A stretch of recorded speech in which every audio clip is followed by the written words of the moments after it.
A camera and a gimbal in one device, simple to use, easy to carry, with image quality that we should talk about, and price which is the lowest in its class. Was it a good idea buying the Keelead P6A? Let's figure that out.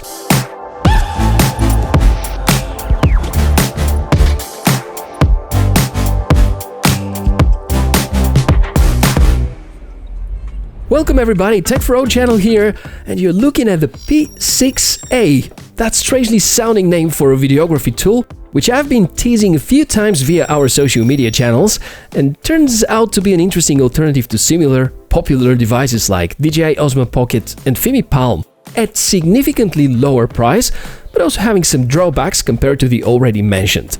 At the moment of making the video, it costs only $160, and with the coupon code you may find in the description of the video, it's even less. Question is whether the $50 or maybe up to $150 you may save from buying an alternative device would be enough to compensate the difference in image quality and performance. And having already tested most of the interesting camera gimbals out there, this really is the cheapest option you can have if you're looking for true 4K and 3-axis gimbal packed into one piece.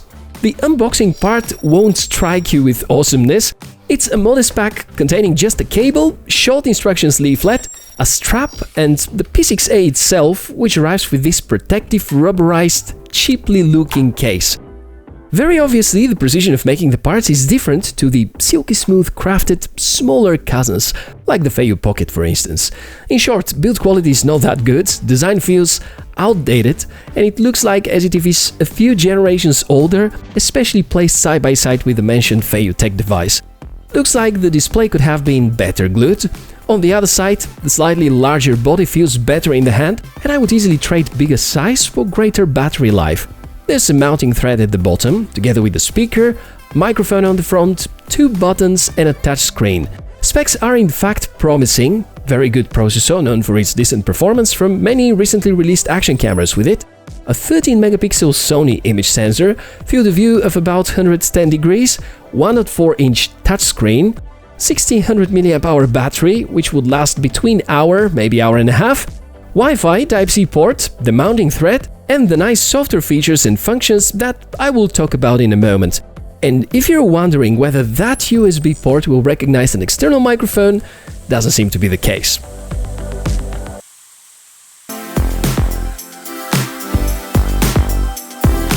Is it good for vlogging? Probably that's the question everybody's asking. Well, I don't know, that's the audio test. Outdoors, pretty good conditions, not much of wind. And how do you feel about the audio quality? And I don't know, I think for the money, it's not bad at all. That's the cheapest camera gimbal, and that's the kind of quality you could expect from the internal microphone.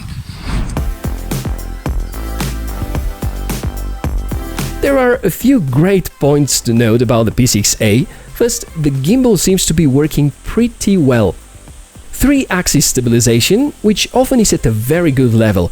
Unlike Snoppa V-Mate and Xiaomi Pocket, which are considerably more expensive, I never had an issue with this gimbal. No vibrations, no glitches, no horizon issues. That actually surprised me a lot. I was mostly concerned about the sensor, a 2015 edition with a size of only 1 by 3.06 inches, which is much smaller surface than the sensor inside the DJI Osmo Pocket, so low light footage, as expected, is not up to par with it. And lastly, the touchscreen, which I believe is the weakest side of the P6A. Most of the time you can barely see what's shown on it, so if vlogging is primary goal, better think twice before purchasing. Let me show the menus and how we can handle the gimbal. This is the part which truly shows why the device is so much cheaper. While there is nothing fundamentally wrong, menus are not that many. Swipe left for shooting modes. 4 of them: photo, video, slow motion and time-lapse. Swipe right for the quick settings, recenter, selfie mode, follow speed, and the gimbal mode.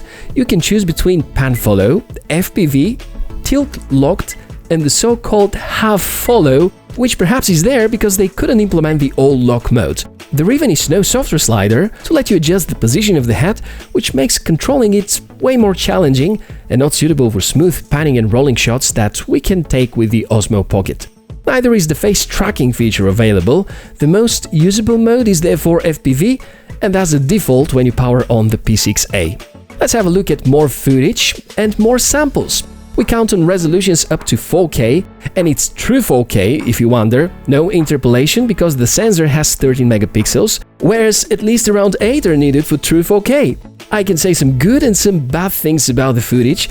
The good is that dynamic range is not bad at all for such a small sensor, sharp image, excellent colors and sharpness, focus is set to infinity so you don't have to worry about soft areas. The bad side is that even with good lighting, you may notice some noise, visible even in bright areas like the sky. Overall, the quality is far better than what I expected and more importantly, better than what the small dark screen will make you think it is. Stabilization is okay-ish, maybe better than the first edition of Fimi Pocket's firmware, but definitely not as smooth as Fimi Palm and DJI Osmo Pocket. Still, with some post-production software stabilization, you can get pretty good results. To my surprise, there even is working smartphone app for both iOS and Android, and the app is not bad at all. Quite simplistic, but seems to cover the most needed features.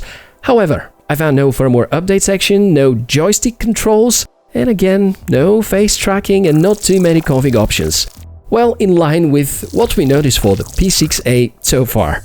Meaning that you can get most out of the device even by only using the mechanical controls via the touchscreen and the buttons.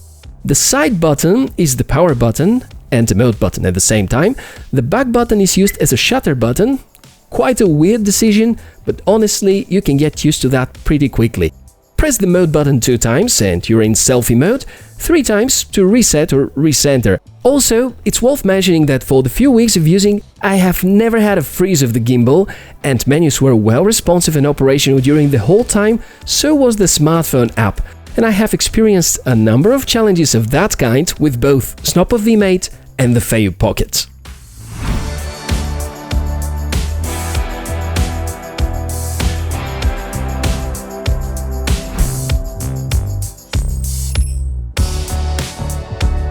Let's wrap up the video with my opinion. The P6A is not a bad choice considering the good price, the good footage and easiness in operation, but do not forget that it is only 30 to 40 bucks shy in terms of price than the Fimi Palm, which comes with wider angle of view, better stabilization, much better display, face tracking, mechanical joystick for the gimbal control, more modes and fantastic Wi-Fi operation which combined with the app can be used as a far superior vlogging setup.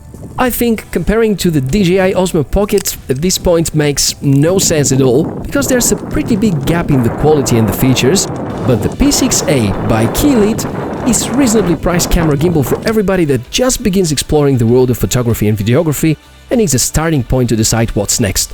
And if you're wondering what some of the more premium alternatives offer, make sure to check these videos on the channel. As usual, links to all the tech shown or mentioned throughout the video is linked in the description below. And if you enjoyed so far, show me your appreciation by hitting the thumb up button and subscribe for more cool tech reviews. I'm Michael and I'm looking forward to seeing you in the next one. Bye!